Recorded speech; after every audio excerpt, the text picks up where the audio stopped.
할렐루야. 하나님의 사랑과 은총이 넘치시기를 바랍니다. 오늘 11월 8일 화요일 날 아침에 하나님의 도우심과 돌보심을 시간마다 체험하고 또 승리하는 우리 귀한 성도님들 되시기를 바랍니다.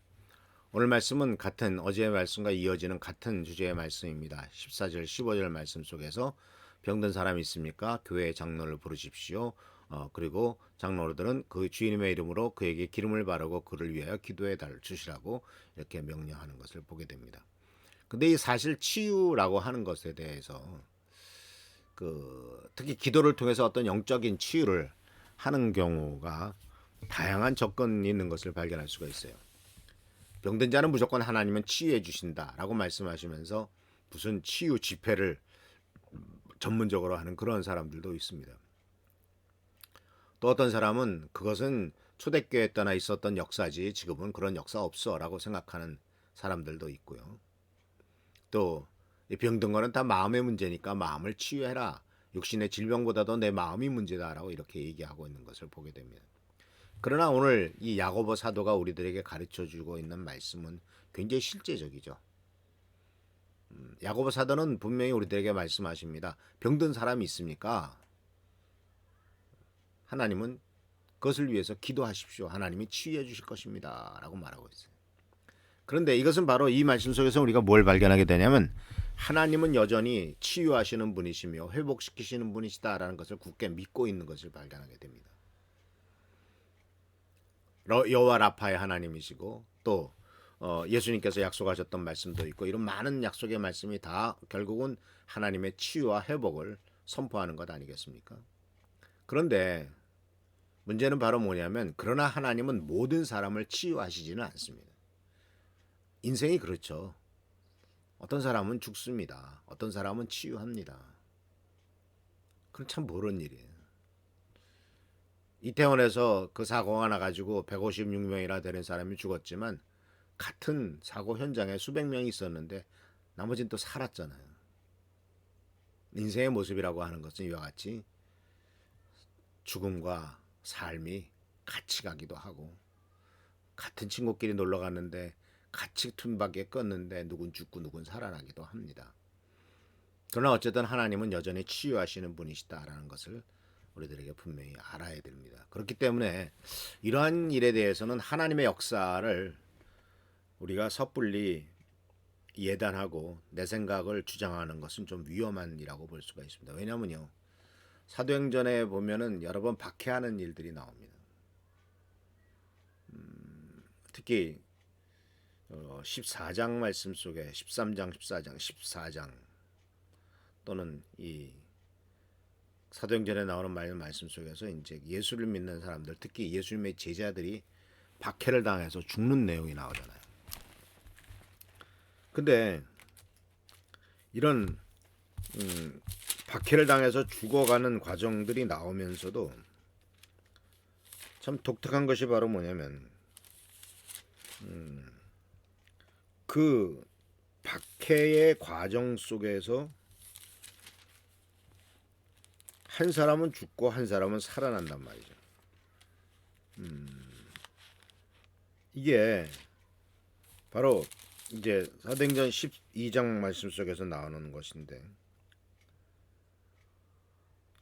세례 요한의 사도 요한의 형제인 야고보가 칼에 죽었어요. 그런데 베드로도 잡혔어요. 그리고 그 다음날 죽이려고 합니다. 근데 베드로는 감옥에서 풀려나죠.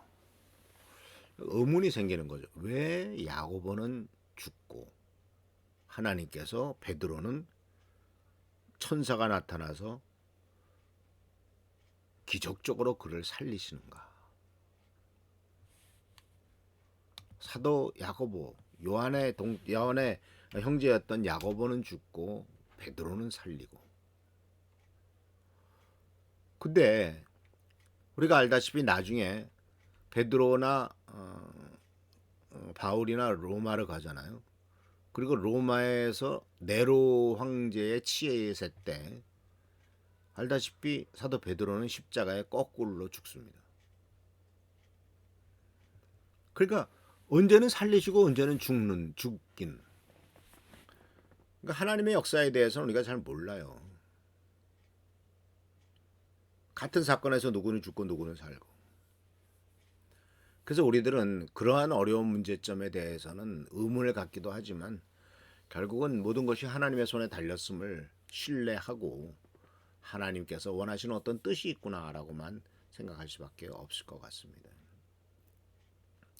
자, 오늘 말씀 속에서 이제 기도를 할 때 구체적인 내용을 말씀하시죠. 14절에 병든 사람 있습니까? 그런 사람은 교회 장로들을 부르십시오라는 말을 하고, 그리고 장로들은 주님의 이름으로 그에게 기름을 바르고 그를 위하여 기도해 주십시오라고 말을 합니다. 자, 여기서 장로를 부르라는 참 권면이 있죠. 근데 이 권면은 아시다시피 아픈 사람이 부르라는 겁니다. 움직일 수 없으니까 집으로 부르라는 겁니다. 자기가 누워 있는 곳으로 부르라는 겁니다. 굉장히 개인적이죠. 그러면서 동시에 주도적입니다.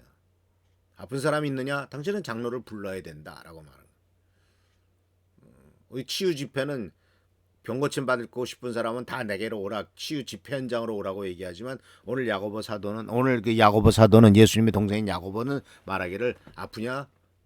장로님들을 불러라. 근데 장로라고 하는 여기 이제 장로로 번역되는데 이 장로는 교회의 영적인 지도자죠. 그 당시에는 목사라고 하는 직책이 없었습니다. 목사라고 하는 직분도 없어요. 물론 에베소서에 한번 목사라고 나왔지만 그것은 사실은